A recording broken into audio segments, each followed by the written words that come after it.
మీ CIBIL score తక్కువ ఉందా?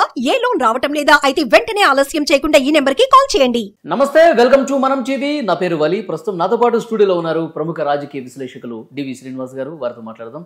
డివి శ్రీనివాస్ గారు నమస్కారం సార్. నమస్తే సార్, నిన్న పెనుగంచి ప్రోల్లో కుటుంబాన్ని కలిసి, అంటే ఈ ప్రభుత్వం వచ్చిన తర్వాత దాడులు విపరీతంగా జరుగుతున్నాయి, హత్యా రాజకీయాలు జరుగుతున్నాయి, హింస ఎక్కువైపోతుందని చెప్పి ఆయన పరామర్శలు వెలుగు ప్రస్తుతం కనిపిస్తోంది.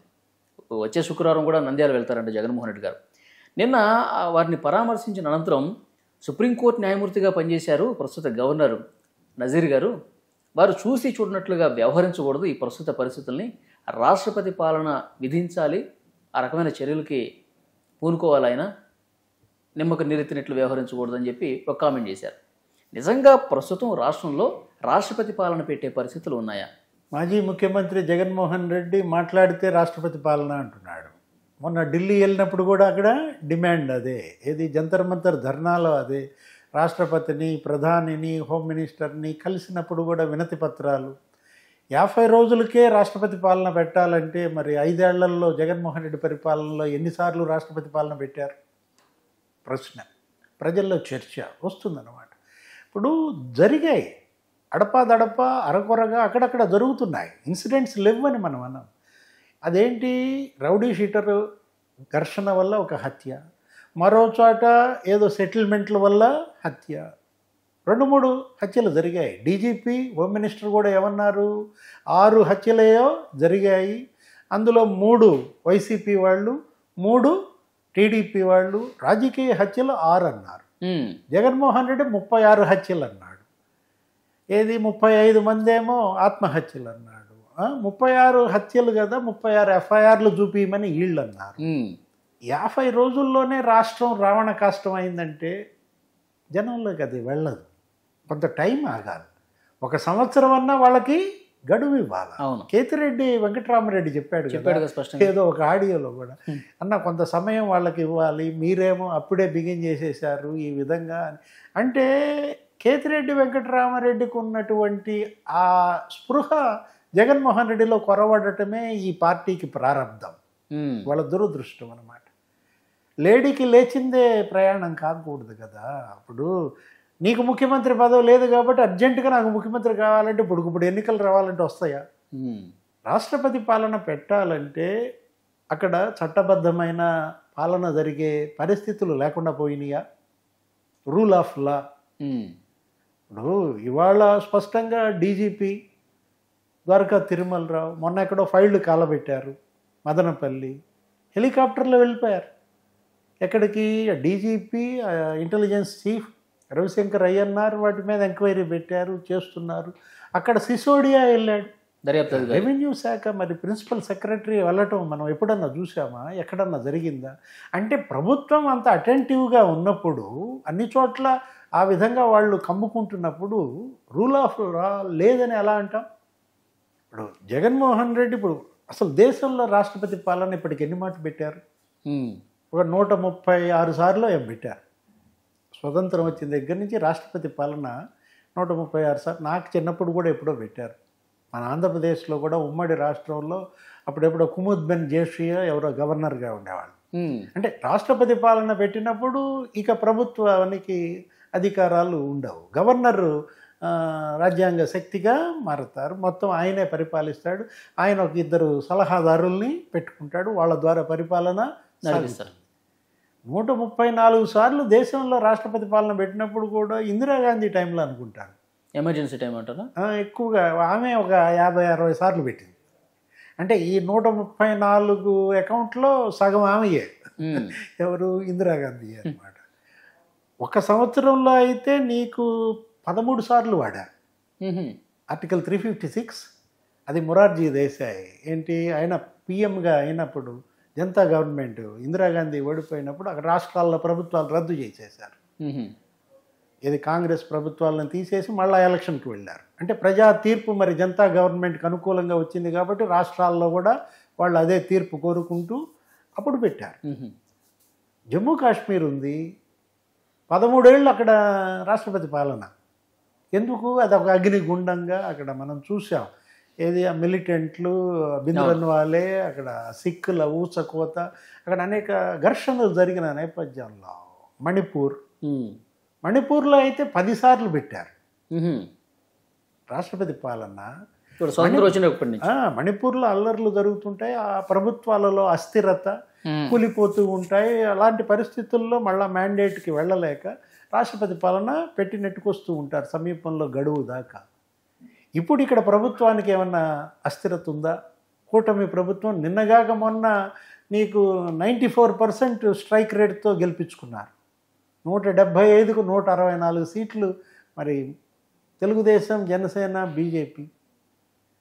ఇవాళ ఈయన రాష్ట్రపతి పాలన ఎందుకు కోరుకుంటున్నాడు? రాష్ట్రపతి కూడా ఆలోచిస్తారు కదా, ఆయన పరిపాలన పెట్టాలంటే దానికి తగ్గ కంటెంట్ ఉండాలి. అంటే ఫస్ట్ క్వశ్చన్ అదే, కంటెంట్ ఏంటి అని అడుగుతాడు. ఆ కంటెంట్ ఇక్కడ ఉందా? సార్ ఇప్పుడు వైనాడు 175 అనుకున్నారు వాళ్ళు. ముఖ్యమంత్రి స్థానంలో చంద్రబాబు నాయుడు గారిని, తర్వాత డిప్యూటీ సీఎంగా పవన్ కళ్యాణ్ని. ఈ పాలనని వాళ్ళు చూడలేక ఈ రకమైన డిమాండ్ చేస్తున్నారు అనుకోవచ్చా? ఇది కాదు కదా, ప్రజలు ఇవాళ జగన్మోహన్ రెడ్డి నుంచి ఏం ఆశిస్తున్నారు అది తెలుసుకోవాలి. ఆయన ప్రజా తీర్పు 50 రోజుల క్రితం వచ్చినప్పుడు ఈ ప్రజా తీర్పులో నేను నేర్చుకోవాల్సిందేంటి, జనం నాకు ఇచ్చినటువంటి గైడెన్స్ ఏంటి. తీర్పు అంటే, ఎన్నిక అంటే అదేంటి, ప్రజల యొక్క ఒక గైడెన్స్. ఈ ప్రభుత్వం మాకొద్దు, ఈ ప్రభుత్వం కావాలి, ఈ పార్టీ మాకొద్దు, ఈ పార్టీ మాకు కావాలి. దాన్ని వీళ్ళు గమనంలోకి తీసుకోవాలి. దానిలో ఏ సందేశం ఉంది? మొన్న ఇచ్చిన ప్రజా తీర్పులో సందేశం ఏంటి?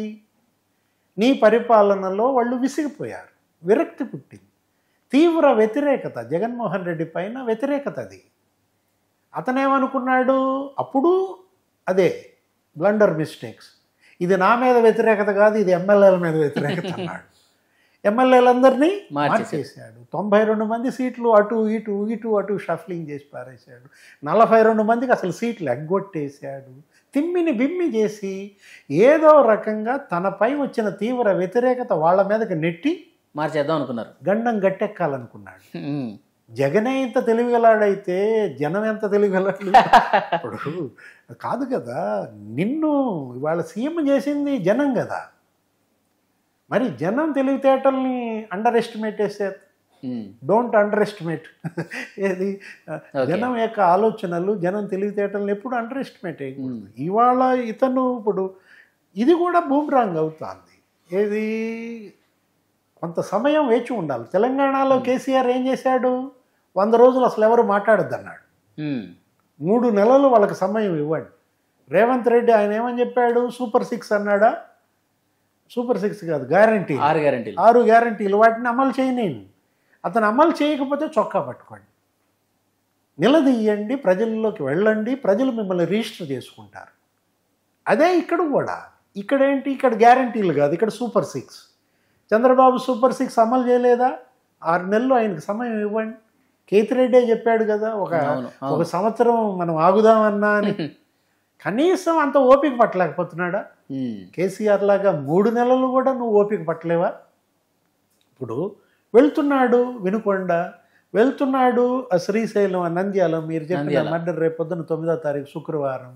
లేదు విజయవాడలో ఆ జగ్గైపేట వాళ్ళ పరామర్శలో ఏం మాట్లాడుతున్నాడు?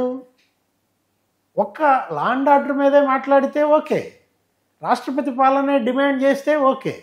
అక్కడికి వెళ్ళి ఏం మాట్లాడుతున్నాడు? మళ్ళా అమ్మ ఒడేది, విద్యా దీవెనేది, వసతి దీవెనేది, హామీలు ఎందుకు అమలు చేయటం లేదు అంటున్నాడు. సింక్ అవ్వటం లేదు. నువ్వు ఎత్తుకున్న సమస్య శాంతి భద్రతల సమస్య అయినప్పుడు నీ ప్రసంగం మొత్తం దాని మీదే నడపాలి. అవును, శాంతి భద్రతల సమస్యలో హత్యకు గురైనటువంటి కుటుంబాన్ని పరామర్శించడానికి వెళ్ళి రషీద్ తల్లిని అడుగుతావా అమ్మఒడి ఎందిందా అని? రషీద్ తల్లి పరామర్శకి వెళ్ళడం ఏంటి? అక్కడ జగన్మోహన్ రెడ్డి మాట్లాడుతూ అమ్మఒడి ఇవ్వట్లేదు, తల్లికి వందనం ఏమైంది, ఉచిత ప్రయాణం, తన పథకాలు మళ్ళీ వీళ్ళు కూడా కొనసాగించాలని చెప్పి ఉచిత ప్రయాణం మహిళలకు ఇస్తున్నాడా? 1500 రూపాయలు మీ ఖాతాలో పడ్డాయా? ఎంత అయింది టైము? ఎన్ని రోజుల్లో? 50 రోజులే కదా, వాళ్ళ కాళ్ళ పారాణి ఇంకా ఆరలేదు. అప్పుడే నువ్వు ఇవన్నీ అడిగితే వాళ్ళకు ఒక సమయం ఇవ్వాలి. జగన్మోహన్ రెడ్డి ఇవాళ ఆయన ఏంటి, క్రెడిబిలిటీ క్రైసిస్లో పడ్డాడు. విశ్వసనీయత కోల్పోయాడు. అదేమంటే విలువలు అంటాడు, మళ్ళీ విశ్వసనీయతకి నేనే పేటెంట్ అంటాడు. విశ్వసనీయత పెంచుకోవాలి. జగన్ని జనం నమ్మాలి, నమ్మేలాగా అతని ప్రవర్తన ఉండాలి. ఇప్పుడు అది సింక్ అవ్వట్లేదు. ఆయన నమ్మకం పెంచుకోకపోగా ఉన్న నమ్మకాన్ని పోగొట్టుకునే పనులే చేస్తున్నాడు. ఇప్పుడు 40% ఓట్ బ్యాంక్ నాకు ఉందన్నాడు. ఆ 40% ఓట్ బ్యాంక్ దశగా నీ ప్రయత్నాలేవి?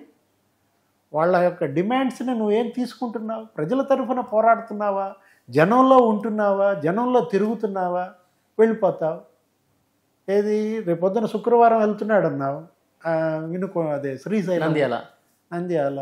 ఆ తర్వాత ఉంటావా? బెంగళూరు వెళ్ళిపోతావు. 40 రోజుల్లో 4 సార్లు బెంగళూరు వెళ్ళావు. మళ్ళీ శవం వస్తే తప్ప నువ్వు రావటం లేదన్న చెడ్డ పేరు తెచ్చుకుంటున్నావు. జనంలో ఉండాలి. తాడేపల్లిలో ఉండు, పులివెందుల్లో ఉండు, జనం తరపున పోరాడు, నిలది. తప్పు చేస్తే నిలది.